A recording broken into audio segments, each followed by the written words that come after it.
Hi నమస్తే అండి. నేను సత్యాని. Welcome back to Shri Satya recipes. ఈ వీడియోలో healthy recipe watermelon white part హల్వాని తయారు చేయడం చూపిస్తున్నాను. ఈ సమ్మర్లో వాటర్ మిలన్ని ఎక్కువగా తింటాము. అయితే వాటర్ మిలన్లో రెడ్ పార్ట్ని తిని వైట్ పార్ట్ని పాడేస్తూ ఉంటాము. అయితే ఈ వైట్ పార్ట్తో చాలా కమ్మనైన హల్వాని తయారు చేసుకోవచ్చు. ఈ హల్వాని తయారు చేయడం కూడా చాలా ఈజీ. ఈ వీడియో మీకు నచ్చిందంటే లైక్ చేయడం మర్చిపోకండి. మీ ఫ్రెండ్స్కి రిలేటివ్స్కి షేర్ చేయండి. మన ఛానల్ని కొత్తగా చూస్తున్న వారైతే సబ్స్క్రైబ్ చేసుకోండి. సో లేట్ చేయకుండా వీడియోలోకి వెళ్ళిపోదాము. వాటర్ మిలన్ రెడ్ పార్ట్ని తీసేసి వైట్ పార్ట్ పైన గ్రీన్ పీల్ని మొత్తం తీసేసుకోవాలి. ఈ వైట్ పార్ట్ని ఇలా గ్రేట్ చేసుకోవాలి.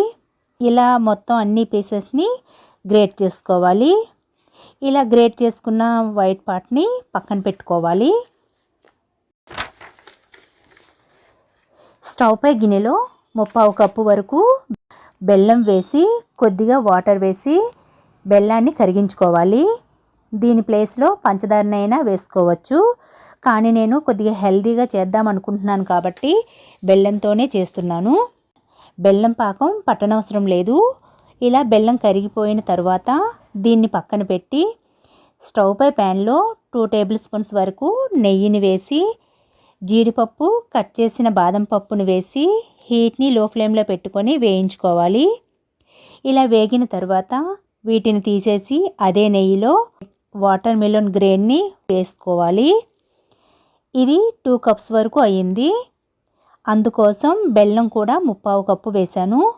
ఇంకా స్వీట్గా కావాలి అనుకునేవారు 1 కప్పు వరకు బెల్లాన్ని వేసుకోవచ్చు. ఇందులోని వాటర్ని కూడా వేసేసుకోవాలి. ఈ వైట్ గ్రేడ్ అంతా కుక్ అవ్వడానికి హెల్ప్ అవుతుంది. ఒకసారి అంతా కలుపుకోవాలి. ఇందులోనే 2 లవంగాలు, చిన్న దాల్చిన చెక్క ముక్క కూడా వేసుకోవాలి. ఈ హల్వాలో వీటి ఫ్లేవర్ చాలా బాగుంటుంది. ఒకసారి అంతా కలిపి హీట్ని హై టు మీడియం ఫ్లేమ్లో పెట్టుకొని ఉడికించుకోవాలి. ఒక 3 మినిట్స్ హై ఫ్లేమ్లో ఉంచుకొని తర్వాత నుండి మీడియం ఫ్లేమ్లో పెట్టి ఉడికించుకోవాలి.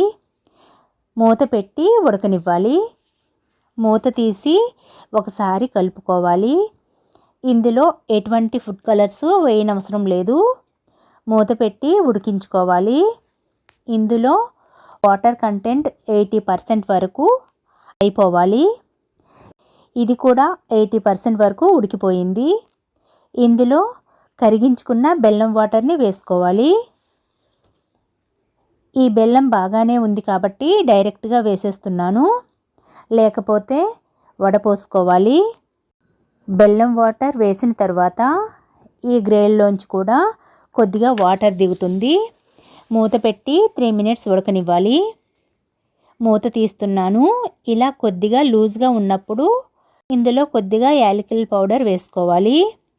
వేయించిన జీడిపప్పు, బాదం పప్పును కూడా వేసి కలుపుకోవాలి.